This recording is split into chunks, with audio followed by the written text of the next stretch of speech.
जय माता दी भक्तों, आप सभी का स्वागत है माता रानी की इस पावन कथा को सुनने के लिए। जो भी भक्त इस पावन कथा को सुने और समझे, महे माते उसके सभी दुखों को दूर करियो मैया।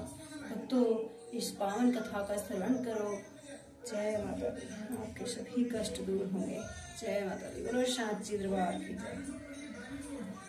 बृहस्पति जी बोले, हे ब्रह्मा जी, आप अत्यंत बुद्धिमान और सर्वशास्त्र और चारों वेदों को जानने वालों में श्रेष्ठ हो। हे प्रभु, कृपा कर मेरा वचन सुनो। चैत्र, अश्विनी, माघ और आषाढ़ के शुक्ल पक्ष में नवरात्रि का व्रत और उत्सव क्यों किया जाता है? हे भगवान, इस व्रत का फल क्या है और किस प्रकार इस व्रत को किया जाता है और पहले किसने इस महाव्रत को किया, सो विस्तार से कहो। बृहस्पति जी का ऐसा वचन सुनकर ब्रह्मा जी कहने लगे कि हे बृहस्पति, प्राणियों का हित करने की इच्छा से तुमने बहुत अच्छा प्रसन्न किया है। जो मनुष्य मनोरथ पूर्ण करने वाली दुर्गा, महादेव, सूर्य और नारायण का ध्यान करते हैं, वे मनुष्य धन्य है। यह नवरात्रि का व्रत संपूर्ण कामनाओं को पूर्ण करने वाला है। इसके करने से पुत्र चाहने वाले को पुत्र, धन चाहने वाले को धन, विद्या चाहने वाले को विद्या और सुख चाहने वाले को सुख मिल सकता है। इस व्रत के करने से रोगी मनुष्य का रोग दूर हो जाता है और कारागार में बंद हुआ मनुष्य बंधन से छूट जाता है। मनुष्य की समस्त विपत्तियां दूर हो जाती हैं और उसके घर में संपूर्ण संपत्तियां आकर उपस्थित हो जाती है। बांध्या और काक बांध्या के इस व्रत के करने से पुत्र पैदा हो जाता है। समस्त पापों को दूर करने वाले इस व्रत के करने से ऐसा कौन सा व्रत है जो सिद्ध नहीं हो सकता? जो प्राणी इस आलभ्य मनुष्य देह को पाकर भी नवरात्रि का व्रत नहीं करता, वह अनेक प्रकार से दुखी रहता है। यदि व्रत करने वाला मनुष्य सारे दिन का उपवास न कर सके तो एक समय भोजन करे और उस दिन बांधुओं सहित नवरात्रि व्रत की कथा का स्मरण करे। हे बृहस्पति, जिसने पहले इस महाव्रत को किया उसका पवित्र इतिहास मैं तुम्हें सुनाता हूँ, तुम सावधान होकर सुनो। इस प्रकार ब्रह्मा जी का वचन सुनकर बृहस्पति जी बोले, हे ब्राह्मण मनुष्य का कल्याण करने वाले इस व्रत को कहो, मैं सावधान होकर सुन रहा हूँ, आपकी शरण आए मुझ पर कृपा करो। बृहस्पति जी बोले, पीठत मनोहर नगर में एक अनाथ नाम का ब्राह्मण रहता था।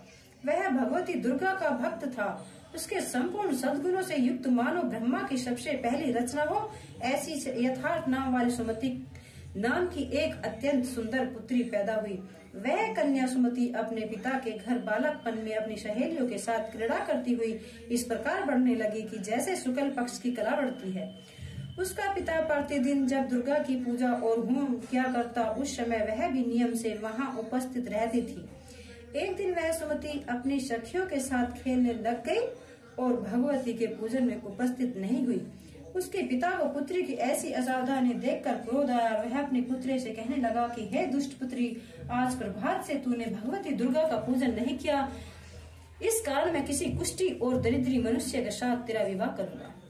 इस प्रकार कुपित पिता का वचन सुनकर सुमति को बड़ा दुख हुआ और पिता से कहने लगी कि हे पिताजी, मैं आपकी कन्या हूँ, मैं सब तरह से आपके अधीन हूँ। जैसी आपकी इच्छा हो मेरा विवाह कर सकते हैं, पर होगा वही जो मेरे भाग्य में लिखा है।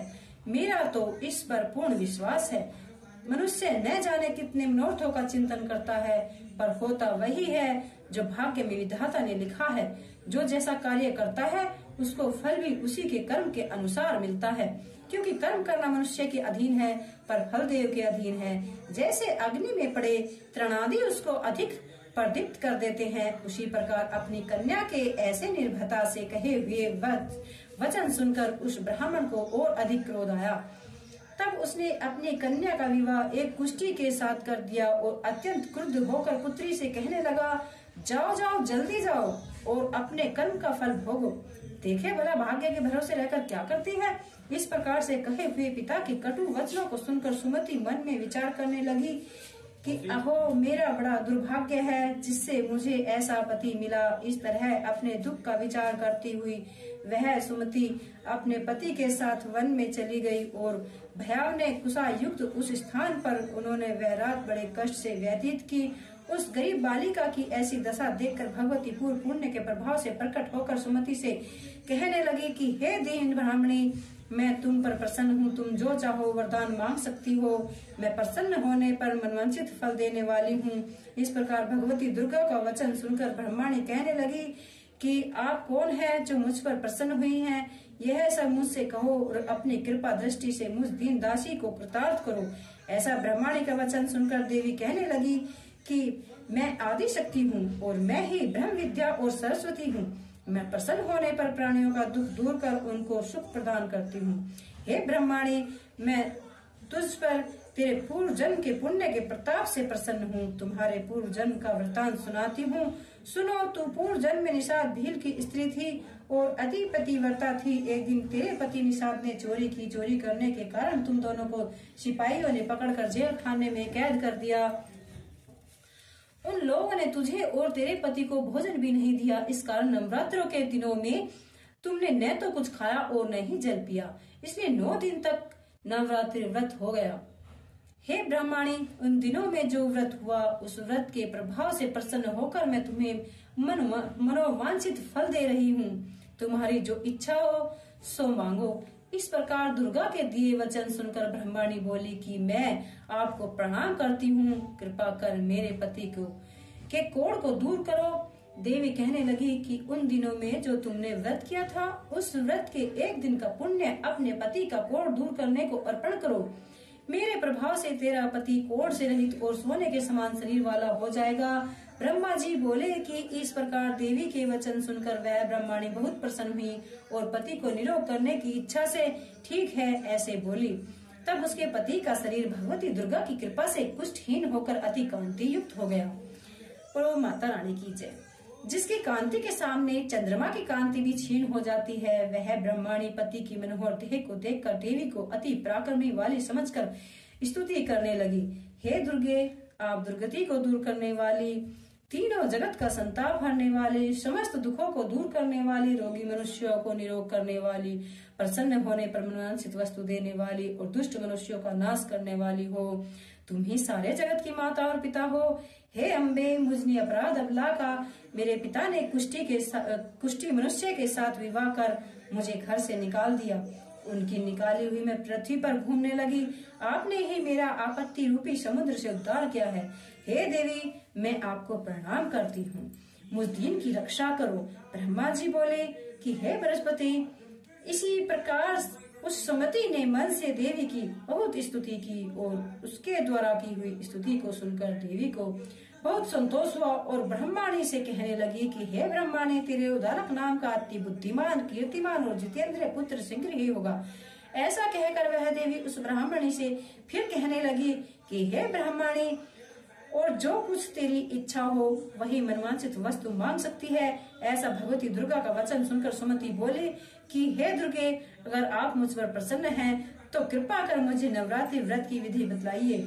हे दयामयी, जिस व्रत के करने से आप प्रसन्न होती हैं उस व्रत तथा उसकी विधि को मुझको विस्तार पूर्वक कहो। इस प्रकार ब्रह्मणी के कहे हुए वचन सुनकर माँ दुर्गा कहने लगी कि हे ब्रह्मणी, मैं संपूर्ण पापों को दूर करने वाली हूँ। नवरात्रि व्रत की विधि बताती हूँ, जिसको करने से समस्त पापों से छूटकर मोक्ष की प्राप्ति हो जाती है। अश्विनी माघ में शुक्ल पक्ष की प्रतिपदा से लेकर 9 दिन तक विधि पूर्वक व्रत करे।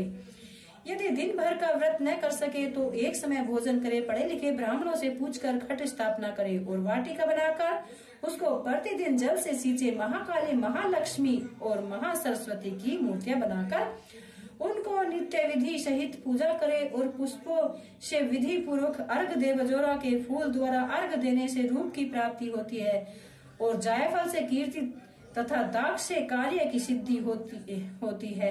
आंवले से सुख और केले से भूषण की प्राप्ति होती है। इस प्रकार फलों से अर्घ देकर यथाविधि हवन करे। खांड, घी, गेहूं, शहद, जौ, तिल, बिंब, नारियल, दाख और कादम से हवन करे। गेहूं से होम करने से लक्ष्मी की प्राप्ति होती है। खीर तथा चंपा के पुष्पों से धन और पत्तों से तेज एवं सुख की प्राप्ति होती है। आंवले से कीर्ति और केले से पुत्र होवे। कमल से राज सम्मान और दाखों से सुख और संपत्ति की प्राप्ति होती है। खांड, घी, नारियल, जौ और तिल इनसे तथा फलों से होम करने से मनवांछित वस्तु की प्राप्ति होती है। व्रत कहने वाला मनुष्य इस विधान से होम कर आचार्य को अत्यंत नम्रता के साथ प्रणाम करे और यज्ञ की सिद्धि के लिए उसे दक्षिणा दे। इस महाव्रत को पहले बताई हुई विधि के अनुसार जो करता है उसके सब मनोरथ पूर्ण हो जाते हैं। इसमें तनिक भी संशय नहीं है। इन 9 दिनों में जो कुछ दान आदि दिया जाता है उसको करोड़ों गुना फल मिलता है। इस नवरात्रि का व्रत करने से ही अश्वमेध यज्ञ का फल मिलता है। हे ब्रह्माणी, इस संपूर्ण कामना को पूर्ण करने वाले इस व्रत को तीर्थ मंदिर अथवा घर में ही विधि के अनुसार करे। ब्रह्मा जी बोले, हे बृहस्पति, इस प्रकार ब्राह्मणी को व्रत की विधि और फल बताकर देवी अंतर्ध्यान हो गई। जो पुरुष या स्त्री इस व्रत को भक्ति पूर्वक करता है वह इस लोक में सुख पाकर अंत में दुर्लभ मोक्ष को प्राप्त होता है। हे बृहस्पति, यह दुर्लभ व्रत का महात्म्य मैंने तुम्हारे लिए बतलाया है। ऐसे बृहस्पति जी के वचन सुनकर ऐसे ब्रह्मा जी के वचन सुनकर बृहस्पति जी आनंद के कारण रोमांचित हो गए और ब्रह्मा जी से कहने लगे कि हे ब्राह्मण, आपने मुझ पर अति कृपा की जो अमृत के समान इस नवरात्रि व्रत की का महात्म्य सुनाया। हे प्रभु, आपके बिना और कौन इस महात्म्य को सुना सकता है। ऐसे बृहस्पति जी के वचन सुनकर ब्रह्मा जी बोले, हे बृहस्पति, तुमने सब प्राणियों का हित करने वाले इस अलौकिक व्रत को पूछा, इसलिए तुम धन्य हो। यह भगवती शक्ति संपूर्ण लोगों की पालन करने वाली है। इस महादेवी के प्रभाव को कौन जान सकता है। जय माता दी। भक्तों, इस कथा को अगर आप घर में चला कर छोड़ देंगे, हर वक्त आप इस कथा को घर में चलाएंगे तो आपके सभी मनोकामनाएं पूर्ण होगी। चाहे आप व्रत भी न रखें, आप नियम से रोज इस कथा को सुने तो आपके सभी पापों से मुक्ति आपको मिल जाएगी और आपके घर में धन धान्य की प्राप्ति आपको होगी। जय माता दी। बोलो सांचे दरबार की जय। हे माते, जो कोई भी भक्त मेरी इस वीडियो को लाइक करे व चैनल को सब्सक्राइब करे, उनके सभी दुख दूर करियो मैया। जय माता दी। बोलो सांचे दरबार की जय।